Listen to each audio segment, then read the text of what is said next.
I found that nothing in life is worthwhile unless you take risks. Nothing.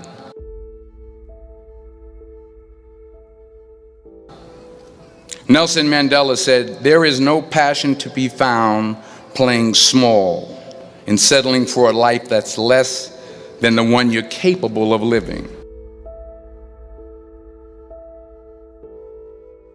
Now, I'm sure in your experiences in school and applying to college and picking your major and deciding what you want to do with life, I'm sure people have told you to make sure you have something to fall back on.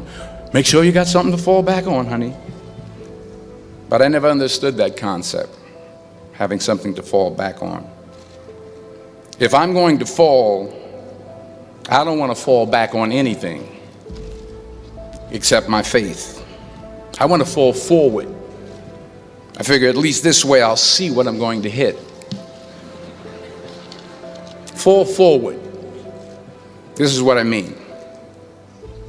Reggie Jackson struck out 2,600 times in his career, the most in the history of baseball. But you don't hear about the strikeouts. People remember the home runs. Fall forward. Thomas Edison conducted 1,000 failed experiments. Did you know that? I didn't know that. Because the 1,001st was the light bulb. Fall forward. Every failed experiment is one step closer to success. You've got to take risks, and I'm sure you've probably heard that before, but I want to talk to you about why that's so important. I got 3 reasons, and first, you will fail at some point in your life. Accept it. You will lose. You will embarrass yourself. You will suck at something. There's no doubt about it. And I know that's probably not a traditional message for a graduation ceremony, but hey, I'm telling you, embrace it, because it's inevitable. And I should know. In the acting business, you fail all the time. Early on in my career, I auditioned for a part in a Broadway musical.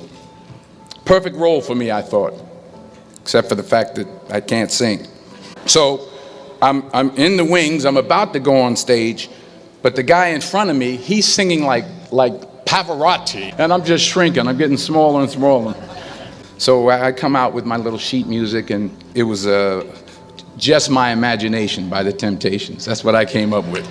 So I hand it to the accompanist, and she looks at it and looks at me and looks out at the director and was like, all right. So I start, you know, I'm going to sing. I'm like, and I'm not saying anything, so I'm thinking I'm getting better. So I start getting into it, running. And they say, oh, yeah, thank you. Thank you very much, Mr. Washington, thank you. So I assumed I didn't get the job. But the next part of the audition, he called me back. The next part of the audition is the acting part of the audition. No, I'm like, hey, okay, maybe I can't sing, but I know I can act. So they pair me with this guy, and again, I didn't know about musical theater. And musical theater is big, so they can reach everyone all the way in the back. And I'm more from a realistic, naturalistic kind of acting where you actually talk to the person next to you.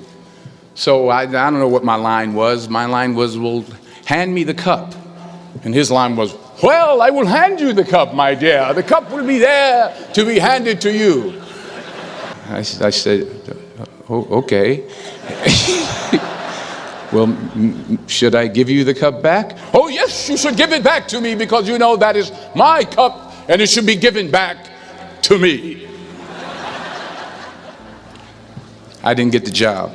But here's the thing. I didn't quit. I didn't fall back. I walked out of there to prepare for the next audition and the next audition and the next audition. I prayed. And I prayed. But I continued to fail and fail and fail. But it didn't matter, because you know what? There's an old saying, you hang around the barbershop long enough, sooner or later you're going to get a haircut. So you will catch a break, and I did catch a break. Last year, I did a play called Fences on Broadway. Won the Tony Award. And I didn't have to sing, by the way. But here's the kicker. It was at the Court Theater. It was at the same theater that I failed that first audition 30 years prior. The point is, every graduate here today has the training and the talent to succeed. But do you have the guts to fail? Here's my second point about failure. If you don't fail, you're not even trying. My wife told me this great expression: to get something you never had, you have to do something you never did. Les Brown's a motivational speaker. He made an analogy about this. He says, imagine you're on your deathbed, and standing around your deathbed are the ghosts representing your unfulfilled potential. The ghost of the ideas you never acted on, the ghost of the talents you didn't use. And they're standing around your bed, angry, disappointed, and upset. They say, we came to you because you could have brought us to life, they say. And now we have to go to the grave together. So I ask you today, how many ghosts are going to be around your bed when your time comes? You've invested a lot in your education, and people have invested in you. And let me tell you, the world needs your talents, man, does it ever. I just got back from South Africa. It's a beautiful country, but there are places there with terrible poverty that need help. And Africa is just the tip of the iceberg. The Middle East needs your help. Japan needs your help. Alabama needs your help. Tennessee needs your help. Louisiana needs your help. Philadelphia needs your help.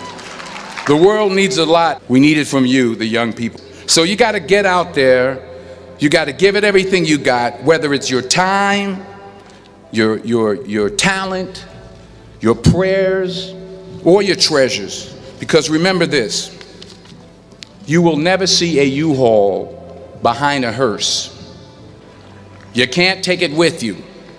The Egyptians tried it, and all they got was robbed.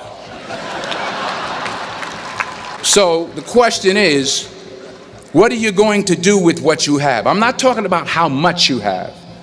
Some of you are business majors, some of you are theologians, nurses, sociologists. Some of you have money, some of you have patience, some of you have kindness, some of you have love, some of you have the gift of long suffering. Whatever it is, whatever your gift is, what are you going to do with what you have?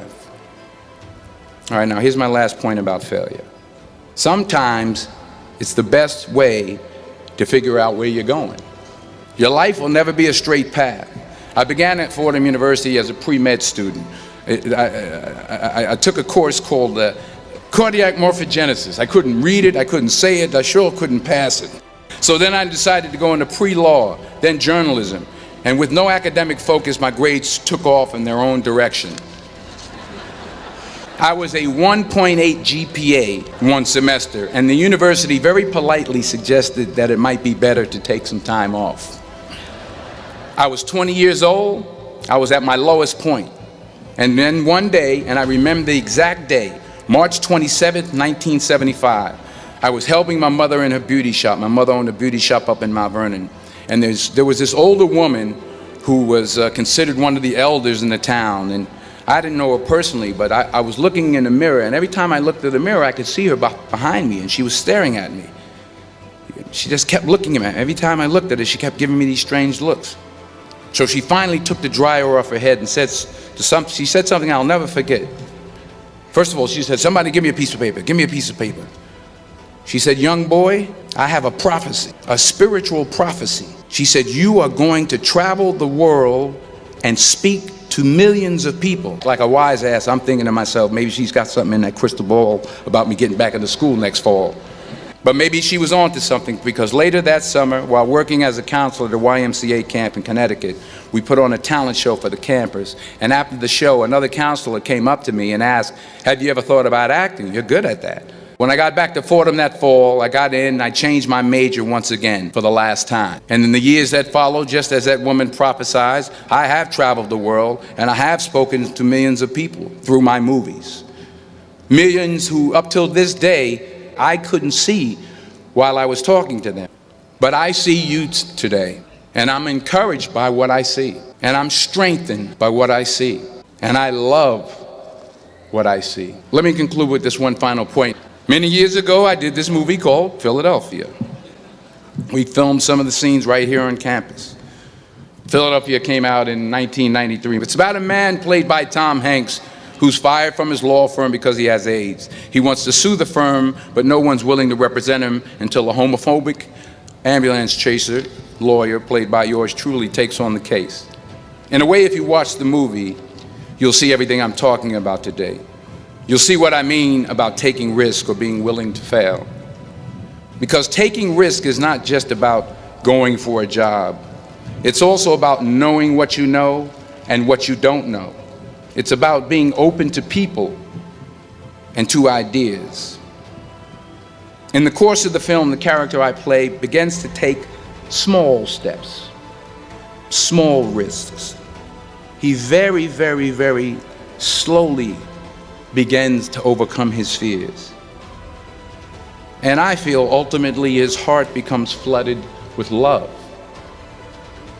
And I can't think of a better message as we send you off today. To not only take risks, but to be open to life, to accept new views, and to be open to new opinions, to be willing to speak at a commencement at one of the best universities in the country, even though you're scared stiff. While it may be frightening, it will also be rewarding. Because the chances you take, the people you meet, the people you love, the faith that you have, that's what's going to define you. And when you fall throughout life, fall forward.